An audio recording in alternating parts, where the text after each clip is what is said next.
100,2 FM Radio GPDI Situ Bondo. Haleluya. Selamat pagi nih. Apa kabar pendengar setia Radio GPDI Situ Bondo? Kembali lagi bersama saya Stefanus di program kesayangan kita. Apalagi kalau bukan di sarapan pagi, makanan yang sesungguhnya bagi hati. Pagi hari ini bergembira nih, telah hadir bersama dengan kita di studio, Bapak Otniel Randi. Bagaimana kabarnya nih Pak? Luar biasa. Puji Tuhan, luar biasa. Dan beliau akan membagikan kepada kita pagi hari ini renungan firman Tuhan.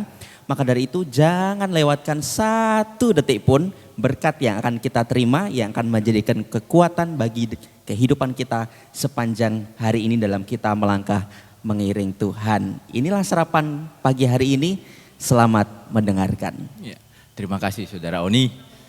Pagi hari ini Bapak Ibu Saudara, saya rindu menyampaikan menu sarapan yang mungkin agak beda. Saya mengambil judul roti bakar. Tahu roti bakar? Enak. Nah, roti bakar, betul. Ternyata di Alkitab Bapak Ibu Saudara ada kata roti bakar. Dan ini ditulis di Perjanjian Lama. Dan saya yakin ini merupakan resep kuno. Dan saya yakin ini bukan sembarangan, kenapa ditulis di Alkitab. Tapi pada pagi hari ini Bapak Ibu Saudara, saya bukan ingin menyampaikan tentang resep tentang roti bakar, tetapi saya ingin membagikan sesuatu yang menarik. Ini menjadi berkat buat saya juga tentang mengapa kita perlu makan, mengapa kita perlu beristirahat. Karena tubuh ini adalah bait roh Allah. Kita bisa buka di 1 Korintus 6 ayat yang ke-19. 1 Korintus 6 ayat yang ke-19. Atau tidak tahu kamu bahwa tubuhmu adalah bait Roh Kudus yang diam di dalam kamu. Roh Kudus yang kamu peroleh dari Allah dan bahwa kamu bukan milik kamu sendiri. Pagi ini Bapak Ibu Saudara, saya rindu bahwa tubuh kita ini bukan milik kita, tapi milik Allah. Jadi harus kita pelihara. Kenapa saya menyampaikan tentang roti bakar?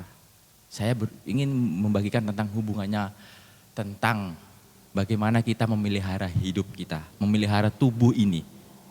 Karena bukan hanya berbicara tentang kita bukan hanya memenuhi kebutuhan secara rohani saja, tetapi jasmani juga penting. Karena kalau kita tidak memelihara tubuh, berarti kita tidak memelihara bait roh Allah itu sendiri. Kembali ke roti bakar ya Bapak Ibu Saudara, saya ingin menyampaikan sesuatu yang tadi saya sudah bilang bahwa di Perjanjian Lama itu ada tentang kisah roti bakar yang mungkin tidak asing buat Bapak Ibu Saudara. Kita buka di 1 Raja-Raja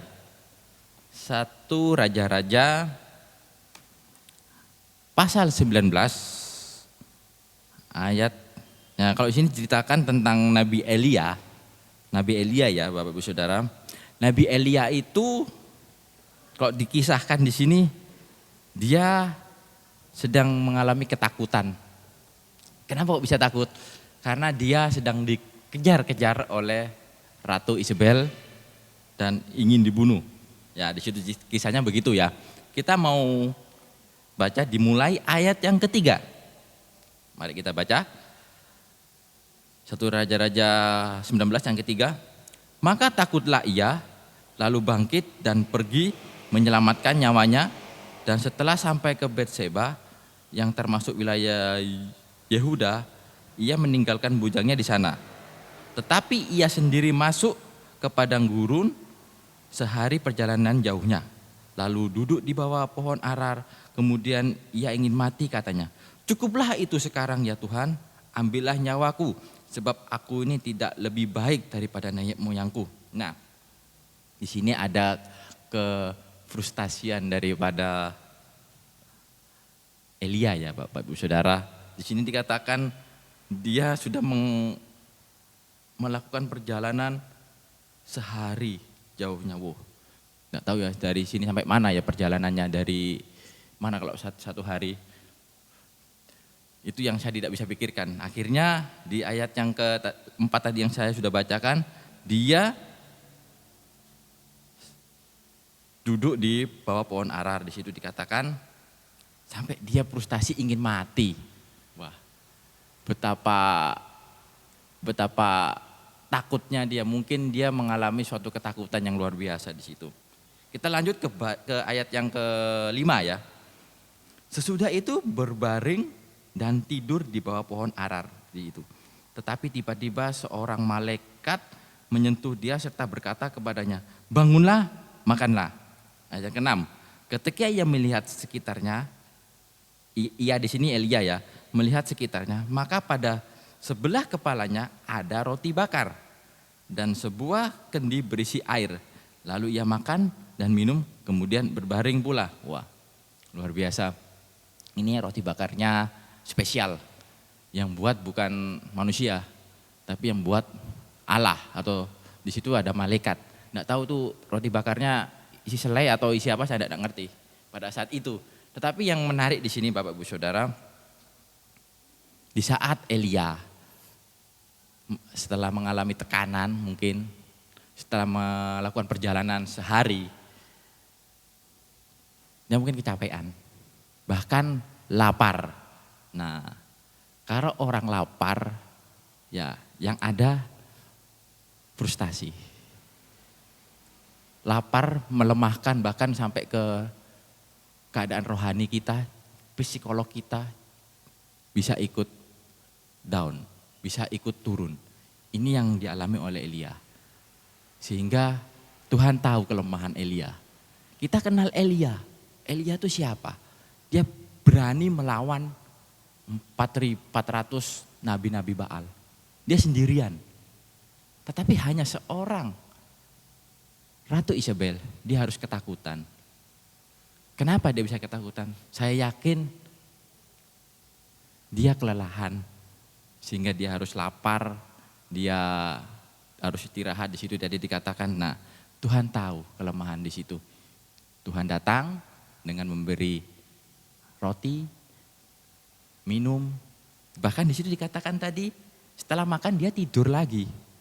Berarti dia butuh istirahat. Butuh istirahat. Selanjutnya kita baca lagi ya. Di ayat yang ke-7. Tetapi malaikat Tuhan datang untuk kedua kalinya dan menyentuh dia serta berkata, bangunlah, makanlah, sebab kalau tidak perjalananmu nanti terlalu jauh bagimu. Ayat ke-8, maka bangunlah ia, lalu makan dan minum, dan oleh kekuatan makanan itu ia berjalan 40 hari, 40 malam lamanya sampai ke gunung Allah, yaitu ini gunung Horeb. Nah, puji Tuhan. Setelah makan, minum, istirahat, apa yang terjadi? Dia mendapat kekuatan kembali. 40 hari, 40 malam jalan kaki. Coba bayangkan Bapak Ibu Saudara, jalan kaki ya, tidak tahu sini sampai mana, 40 hari, 40 malam. Tetapi di situ kekuatan Allah yang luar biasa. Jadi, kenapa saya tadi berbicara soal kita harus memelihara tubuh ini. Karena tubuh ini kalau keadaannya tidak fit, kalau tubuh ini tidak sehat, itu akan mempengaruhi pelayanan kita, akan mempengaruhi apa yang Tuhan ingin kerjakan. Bahkan bisa mempengaruhi psikolog kita, mempengaruhi apa yang Tuhan ingin kerjakan buat kehidupan kita. Jadi kembali, kita perlu menjaga, memelihara tubuh ini, biar tubuh ini biar Tuhan boleh pulihkan. Jadi pola hidup sehat kembali. Kita perlu istirahat. Tuhan Allah melakukan penciptaan 6 hari. Hari ke-7 Tuhan ngasih 1 hari untuk beristirahat. Ini memberi contoh bahwa perlunya istirahat. Bahkan kalau kita melihat, kita bisa baca sendiri ya, nanti Bapak Ibu Saudara, di Imamat 25 ayat yang keempat, tanah aja harus istirahat. Pada tahun yang ke-7 atau dikatakan tahun Yobel, tanah itu harus istirahat, tidak boleh dikerjakan. kerjakan. Jadi kita pun perlu istirahat. Ada saat-saatnya bekerja, tapi ada saatnya kita perlu istirahat. Ada saatnya kita juga makan. Jadi selain tubuh, jiwa, roh, semuanya harus seimbang. Bukan hanya roh saja yang diberi asupan, tetapi jasmani juga diberi asupan. Jadi seimbang. Jadi tubuh ini adalah bait roh Allah, jadi kita perlu untuk menjaganya, memeliharanya, karena tubuh ini adalah milik Tuhan. Jadi harus kita pelihara dengan sebaik mungkin, dengan menjaga tubuh ini supaya hidup ini boleh dipakai Tuhan luar biasa, tidak sampai maksudnya biar maksimal. Nah, itu aja pagi ini Bapak Ibu Saudara, biar kita dalam keadaan sehat selalu pagi ini dan selalu dalam perlindungan Tuhan. Terima kasih, Tuhan Yesus memberkati. Puji Tuhan, firman Tuhan yang luar biasa ya. Kita sudah sama-sama dengarkan firman Tuhan yang berjudul roti bakar. Jadi lapar ya. Iya. Menarik ya, bahwa ternyata kita pun juga harus menjaga tubuh ini ya. Betul. Menjaga hidup kita, karena hidup kita ini adalah baitnya Roh Kudus. Jadi kita Ya, perlu juga punya pola hidup sehat. Dan kalau kita perhatikan tadi sedikit ada kalimat bahwa Tuhan tidak hanya sekedar tahu apa yang kita butuhkan, tapi Tuhan juga peduli. Artinya Tuhan tidak hanya tahu bahwa Elia kesusahan, tapi Tuhan juga peduli. Tuhan kirim roti bakar. Dan Betul. doa kita supaya ada roti bakar yang terkirim di rumah masing-masing Amin. pagi hari ini. Puji Tuhan. Terima kasih sekali lagi Sama-sama. Bapak Otniel atas renungan firman Tuhan yang sudah dibagikan kepada pendengar setia Radio GPDI Situbondo. Namun sayangnya karena waktu, saya harus pamit undur diri. Saya Stefanus, sampai jumpa di sarapan pagi yang akan datang hanya di 100,2 FM Radio GPDI Situbondo. Tuhan Yesus memberkati.